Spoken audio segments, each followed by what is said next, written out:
ISKCON এর full meaning হলো, পূর্ণ রূপ হলো আন্তর্জাতিক international society for Krishna consciousness. ISKCON এর ফুল মিনিং হলো international society for Krishna consciousness. এর অর্থ হলো কৃষ্ণের প্রতি ভাবনা জাগ্রত করার আন্তর্জাতিক একটি সংগঠন।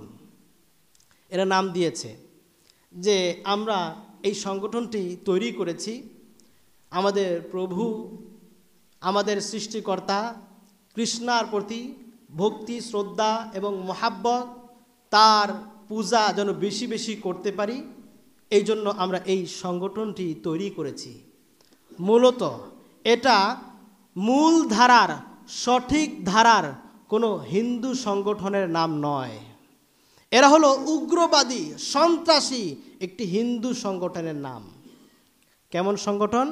উগ্রবাদী, সন্ত্রাসী একটি হিন্দু সংগঠনের নাম হলো এই ইসকন। যদিও তারা দাবি করে যে আমরা সঠিক ধারার হিন্দু না, এরা মাঝে মধ্যে হিন্দুদের বিরুদ্ধেও কাজ করে। এবার আসি